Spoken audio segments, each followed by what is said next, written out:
ไม่ทรงค่าตัวใบมาด้วยวิดีโอคาเฮาในฉันตอบเลือกขับเป็นค่อยปันและเฮงลำนั่นคือดำค่ะยินต้นขอบใจใหญ่ค่ะ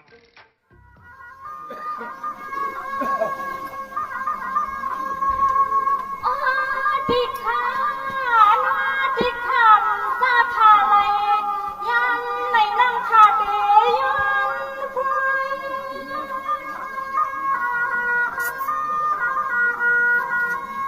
น้องคอยฟ้องจะในป้าเนี่ยเดี๋ยวขนาดนี้ ปีสวรรค์มือในอันใจมันไฟพนาคณาวันนาเดียดวงวันเมืองสุขานอ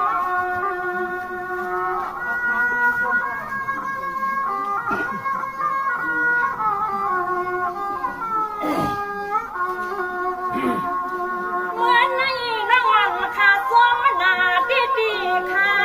นั่งเข้ามาเลยหันมีป้ามีในทุ่งเมืองในเจ้าสวมยักษ์สอนดูน้อง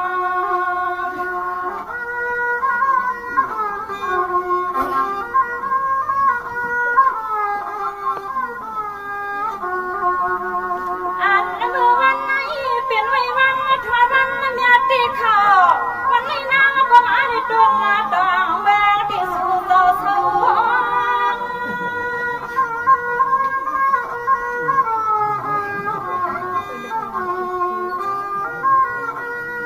เมื่อในขายให้พวกเกินเสียงโบฟังเขาข่าววานอเดียงซื้อคือเดียงเกลียจีโมเสือหูพันในปวงหัวนาสู่เสาดังเสียงแค้นตัวมืดกาดปันน้ำใจน้ำคอมันข่าวมอง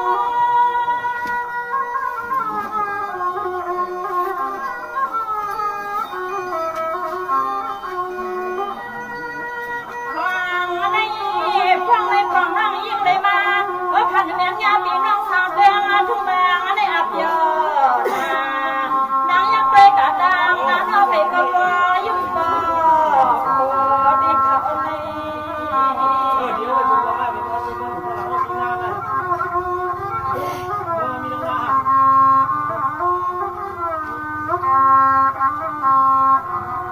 นี่ข้าอยู่น้องเสียงปวดเท่าเมียเท่าเขาขาหนอบ่ให้มีน้องเขาเสื่อมขาดวงมาขาหนอน้องเขาเสื่อมเหลือมาดีวันนี้น้ำมาขามาเลยห้องกำยาน้องเขามีขอบการไม่เลยสันสอถึงปีถึงน้องเขาขาหนอ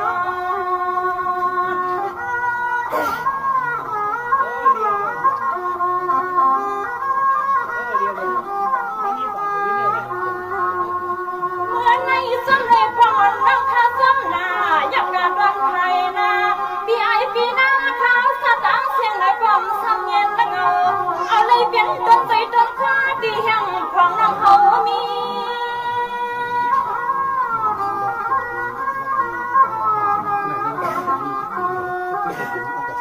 เย็นเลี้ยงเองน้องเขาเมื่อวันนั้นมีคนมาเตะนอนของน้องทำก่อนนอได้มาห้องน้ำกันแบงในยังเก่าไปกะมันก็บ่พ้นมาเรื่องงานเททางสูงเราเรื่องมาน้องคำควางเยาทะเยอ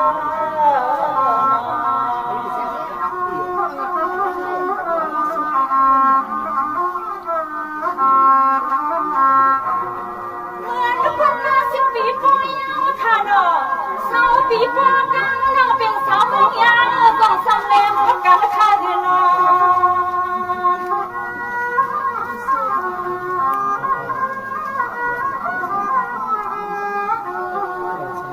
อ่านเมื่อวันนั้นพอน้องทำดีมาหมดกันดีปล่อยสอนวันดีเข้า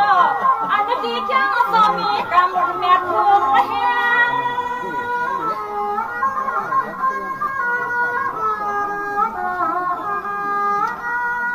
เมื่อนับปนกาหึงนาข้าวานอห้องอ่อนก็ซ้ำจัดเส้นดีใจทุกมังห้อยห้องเขาเต่าเย็นเสีย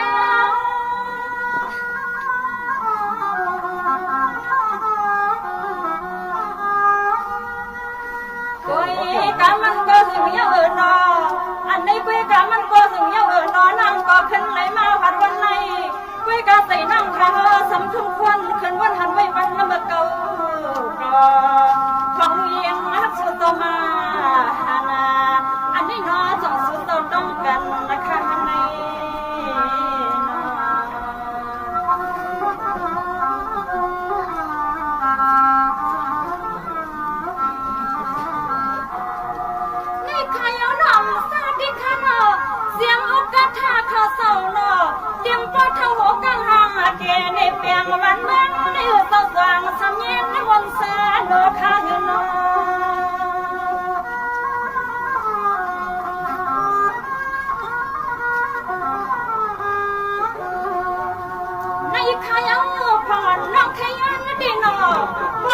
สิเป็นลองเปลี่ยนละคำนางใครสู้เจ้ามือจำจูมันเป็นปาฏิใหญ่หักข้าเป็นสามีนำหัวเสือ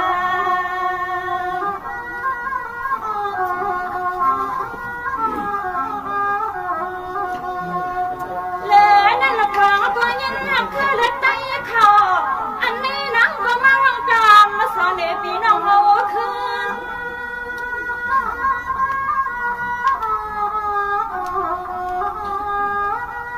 ในขายปีน้องเขาปังเธอเดียนข้าโต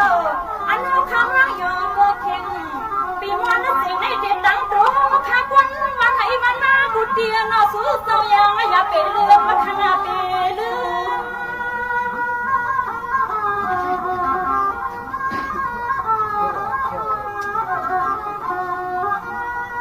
โอ้ยนอนห้องใดในนี่และใดในเย็นละค่ะว่าเปลี่ยนปีวันเลี้ยงตอนน้อทำก็เลยมาใจยันใจแห้งให้ได้ทำก็เลยขึ้นรักเพลงโยอย่าเปลี่ยวกับซื้อเคยเป็นมาเขาเรียกเตียงมาอย่ากับซื้อเคยเป็นมาเขาเรียกเตียงในเขา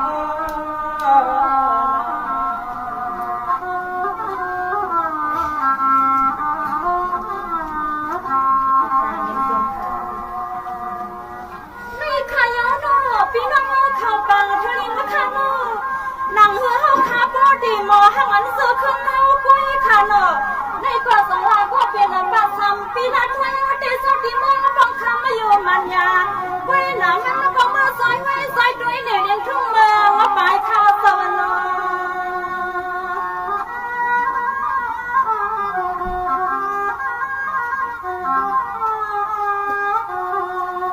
ไม่มาตั้งขนอพวางอะไรมาเป็นก็มาลันส่วนลูกจ้างลูกชายที่สอนไม่เข้าก่อนออกก็มาคำตั้งเรือผู้บนเมือง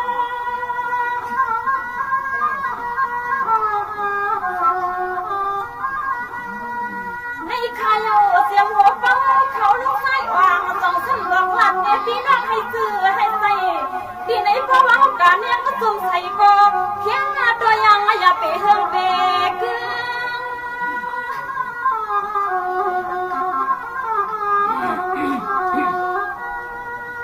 ใจกูเมืองเสวนาแค่นั้นจะมาวันบองกวางใจตอนก็ท้องกว้างได้กว้างเลยเพราะว่าถึงแทงเลิกสิได้ลองแบบคำในก็สุดต่อมาจำมันเนี่ยเขาว่าขายแห้งหัวเสือข้าง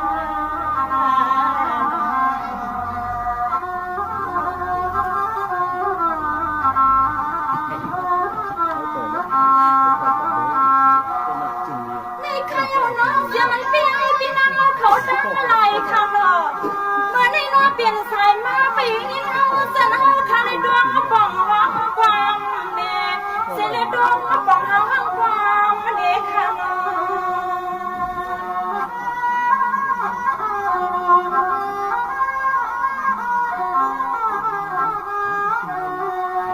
เสียงเสาลุงกาตังเสียงหล่อความฟ้าป่องหังเป็นตังเสียงไอ้น้อยน่ะพี่มาหมักตาคอและขลอดตาคอ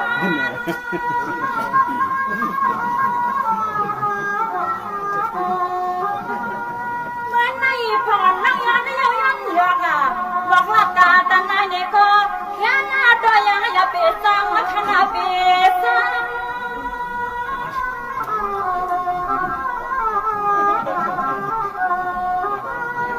นางขายวันดังสู้ขนอนางขายวันดังสู้ปีใจกาดังเสียงนอสลูกาดังเสียงนอนางก็เลยมาบนมาเปียนางก็สั่งต่อมาหุ่มยาสู้ขนอ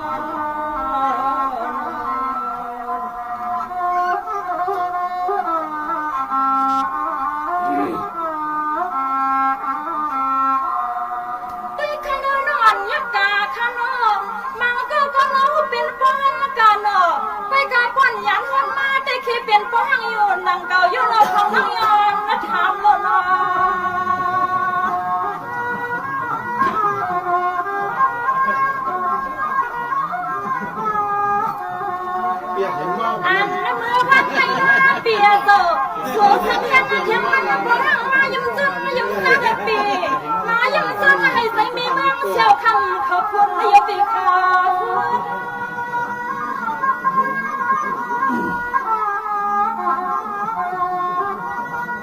ปีผ่อนทำงานยาวยานยากอะวังนี้ไม่นานเขาดีขึ้นนั่นเลยปีเขาอย่ามายุ่งรอมาคืน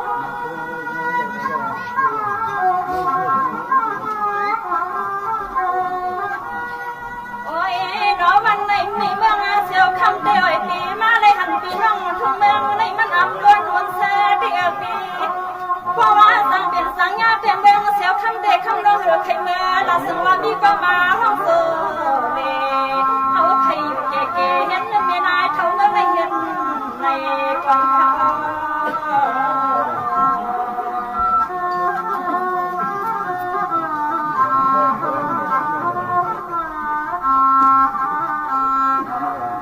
ได้ดูน้องมาก็ได้น้องมันถูกเมียน้องกันลีปันสมาปันมาดมสักขนาด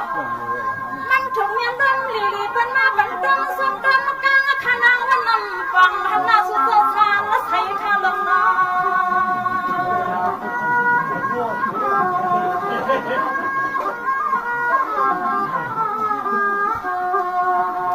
ำนั้นก็น้องพอเงินทุ่งเมืองในโซ่เปลี่ยนมีเงินเป็นเทียงเกียรติเสียแล้วก็ฟังเมียเมืองเสียวคำเขาเลยจำใส่อันนี้คำน้องย้อนปากคำก็เดิมมิด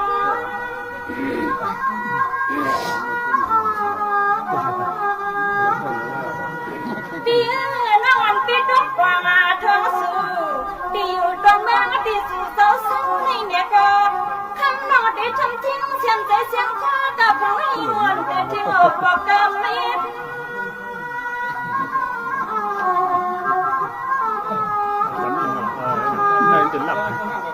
พี่นาเสียงใส่เสียงคอได้น้อง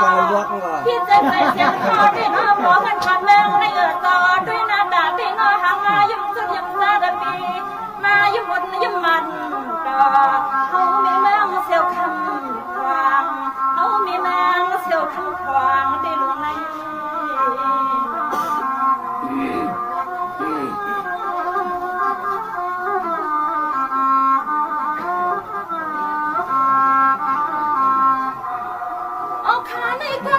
มันเป็นสาวลุงเอาคำมาไก่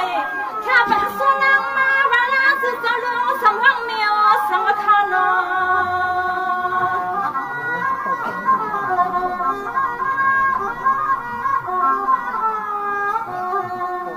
เมื่อในปลอดใน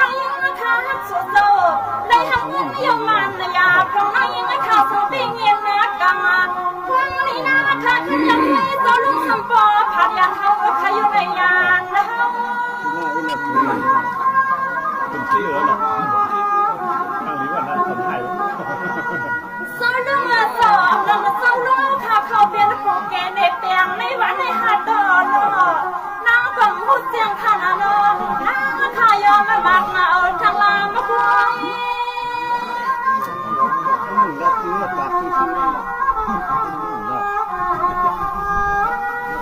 โอ้ยน้องวันในก่อนคำปอดูสาวน้องนางก็มันเหมือนปอว่าค่ะนางขามาวันก่อนก็นั่งตะลึงก็เจอนาไว้หน้าตาก็เล่นตะลุงสมเป็นทางตาอะไรค่ะ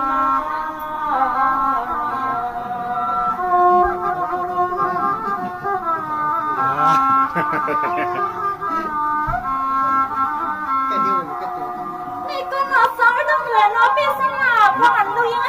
ข้างสาวผู้ซื้อเสียงในก็นอนั่งขาเดี๋ยวเงินมาค่ะนอนั่งกอดได้มือสันเขามันมาขับวางได้ดังดีไปลาสดสิ่งเด็กเสียสุดท้ายมันอย่างเป็นโซโล่เอาทางไหนเนาะ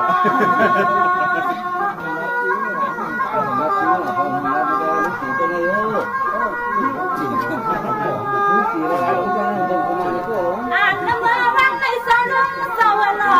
ฟังดูยิ่งหักคำสาวได้ด้วยหน้าตาจำกังสาวลุงเขาได้ไว้หล่อหรือสามีไว้หาลูกชายใครยังเล็กคำยังต้องทางลูกมีลูกชายเป็นพ่อข้างหวานได้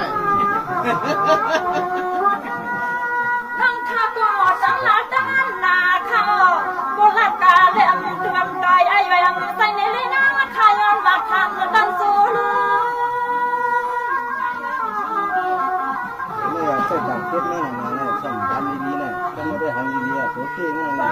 เมื่อวันไหนสั่งว่าสลูกเขามีลูกใจที่ไหนก็คำนอกฟังเต็มเด็กเขาเมื่อใครชนะลูกไปอ่ะเนาะยิ่งขาดเด็กใครมาเขาชนะลูกไปลูกป้าได้ซ้ำให้ซ้ำนานเมืองไม่เห็นในเฮ้ยนอต้องไปทำตั้งใจข้างใน โอ้ยเลยก็ว่าเจียมใจเอาไปเจียมใจที่นี่บ่ไหนเนาะแก่ไม่เองนะนี่น้ำหนักก็ ให้พบกันดันจะลุงแค่เป็นสัวมาค่ะเลยเนาะลูกสาวเปลี่ยนก็เลยดาใส่เบิ้ลแทงแค่นอเป็นลูกยังเป็นเมืองต่างเลยหนึ่งนอนนะจำเยาใครอ่ะเนาะ นี่หลานมี2ตัววะ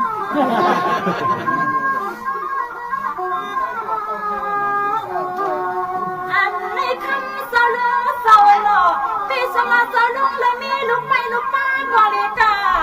นางขับของเลยยิ่งสังตีเลยเห็นดูเลี้ยงดูล้อไปเมื่อเขาให้เขาหน้าเลยก็คำนักสู้สู้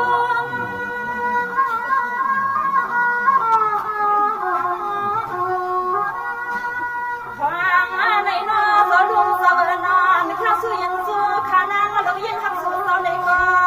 นั่งขามาเลยเห็นเขาพลังมาฟังต่อได้ก็นอนคำบังปังอาคามา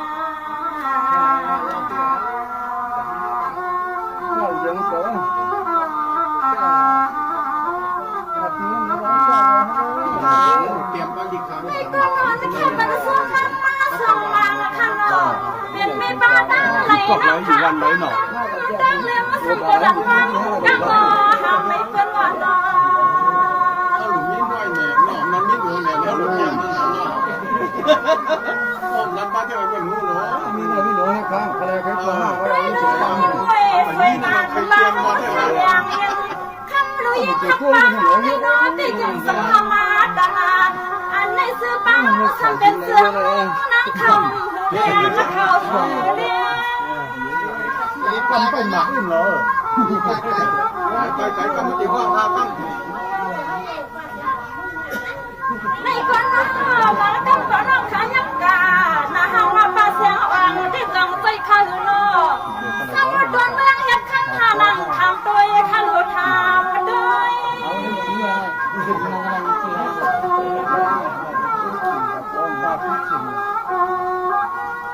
คิ้วเขียว ไว้วันไหนไว้รอวันไหนนั่งข้าวอะไรมาอันนาดาป้าเขาก็นั่งฟังมาก็นั่งวันด้วยอยู่นั่งก็นั่งเขาในก็หักหน้าตาดีกว่าได้กว่าวันไหน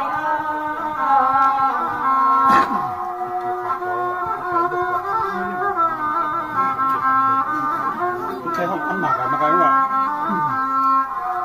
ในก่อนนป่าส่งป่าเสียงหลังเจ้าเนาะ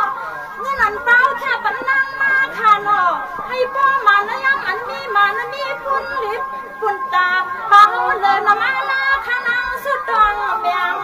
อาทางอันขันป้ามีสังก็ให้มานะเปียนะค่ะเนาะป้าเนาะ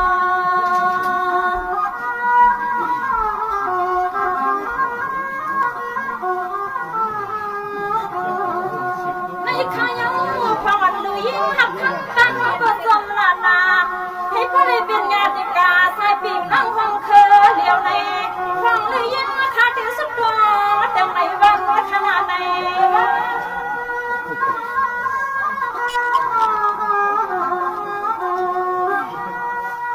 ในข้ายังลูกเอาในกาน่ะให้เงยยุบยอกินสายอกาก็ใหญ่ที่เงี้ยทักขนาดเจ็บปีน้ำไม่วางไผ่คนให้กันละสาไผ่มันละขนาดไผ่มัน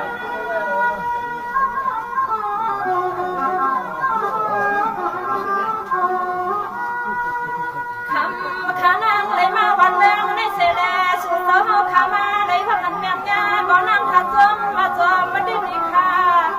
กำไหนนั่งขาเด็กก็เด็ดสังยันแค่ปอน้ำกำขาดมาหลังปลาเล่นก็ตึงมีสุดเท้าไปปันเทียงแห่งกันมา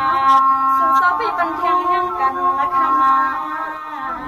ไลค์กดแชร์กดซับสไครต์เป็นกำลังใจให้ช่องเราด้วยนะคะ ครับ